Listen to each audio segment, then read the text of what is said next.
माननीय सदस्यगण, असाधारण परिस्थितियों के बीच आयोजित किए जा रहे इस मानसून सत्र में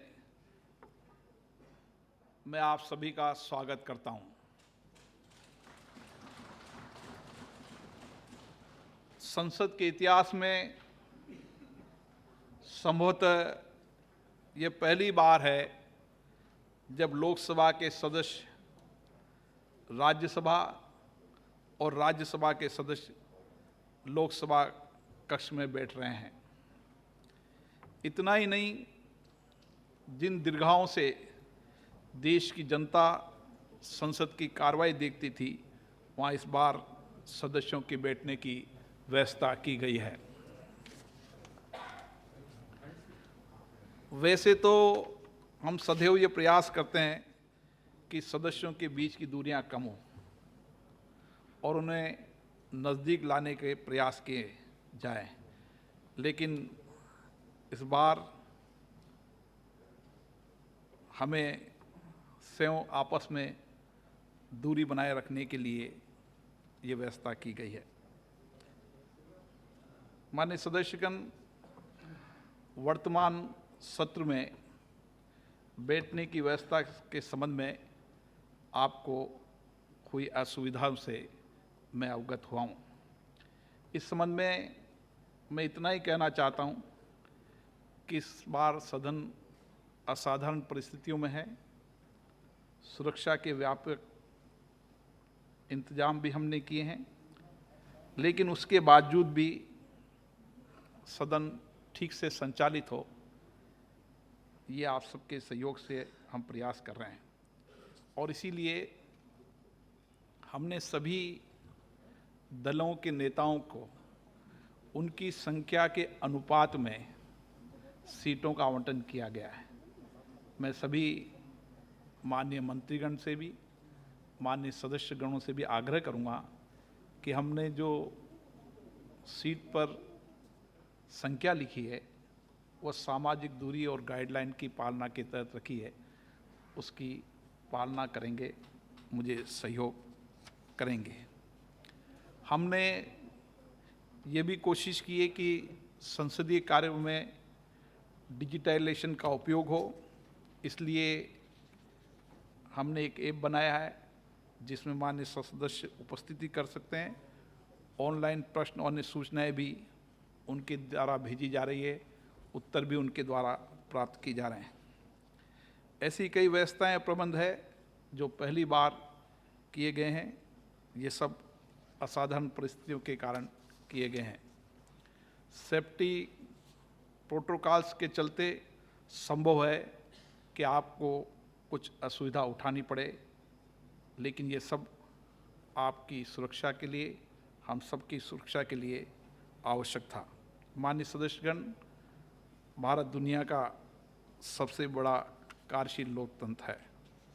हमारी संसद देश की 130 करोड़ जनता का प्रतिनिधित्व करती है। जनता की आशाओं आकांक्षाओं का प्रतीक हमारी संसद है। हमारी ओर से भी नागरिकों के बीच ये संदेश जाना चाहिए कि भारत की जनता की प्रगति, उत्कर्ष और उन्हें हर प्रकार से सुरक्षित रखने के लिए पूरा सदन एक मत है।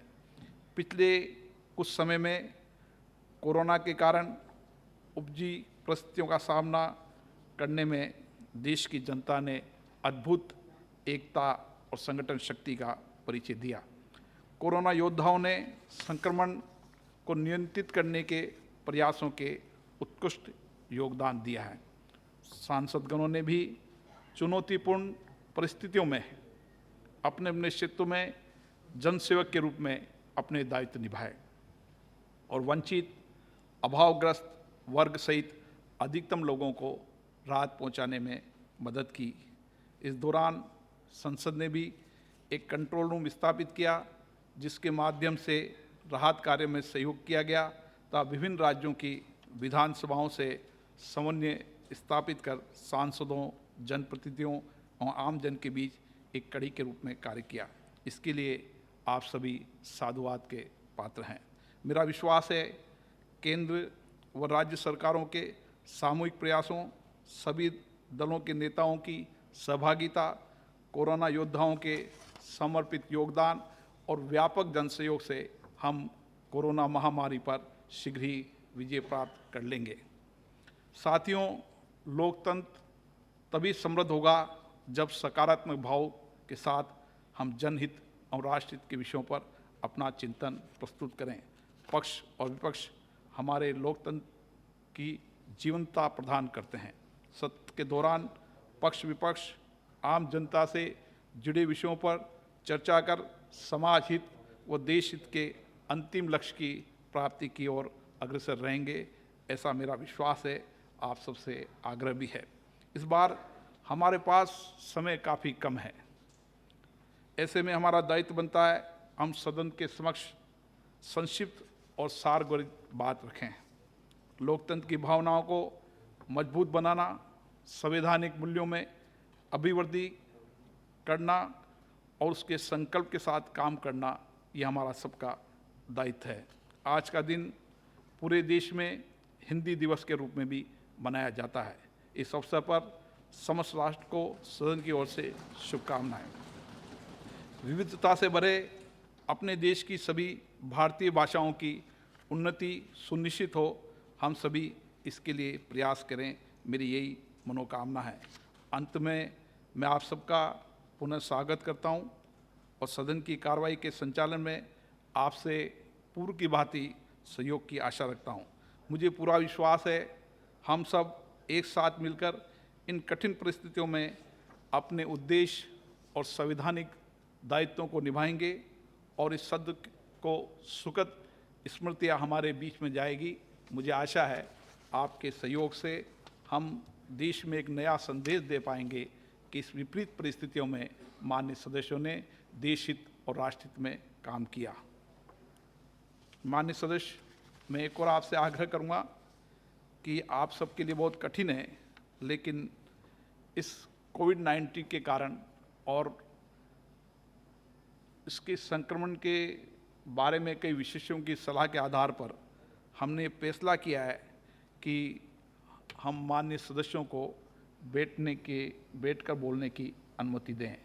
मुझे याद है इसके लिए कई माननीय सदस्यों को बहुत परेशानी है, लेकिन इसके अलावा हमारे पास कोई विकल्प नहीं है। दूसरा विषय मैं आपसे पुनः आग्रह करता हूं, माननीय सदस्यगण, हमने सीटों के आवंटन के मामले के अंदर सभी दलों के नेताओं को उनकी संख्या के आधार पर सीटों का आवंटन किया गया है।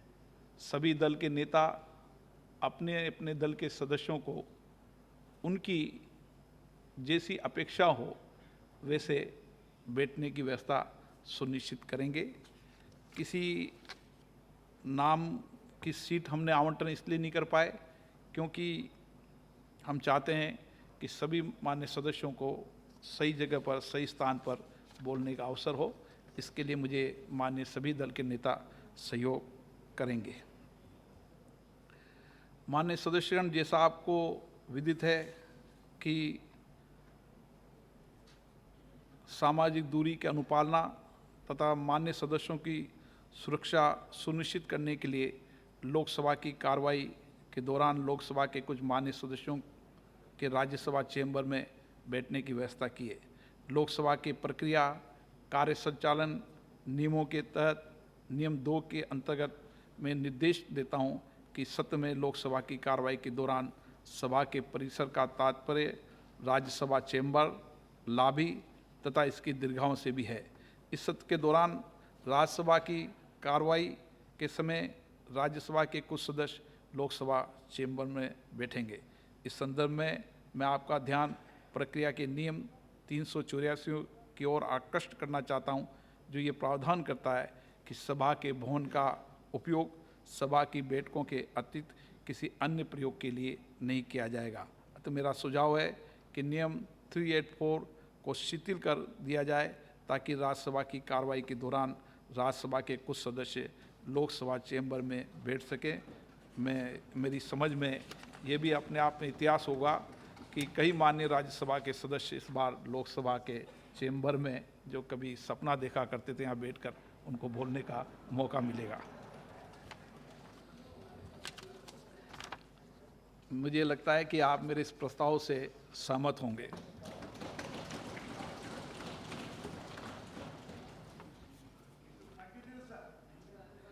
मान्य सदस्यगण, सामान्य परिस्थिति में अध्यक्ष द्वारा प्रश्नों के लिए तथा गैर सरकारी कार्य के लिए नियत दिवसों की सूचना मान्य सदस्यों को समन जारी करने के साथ दी जाती थी।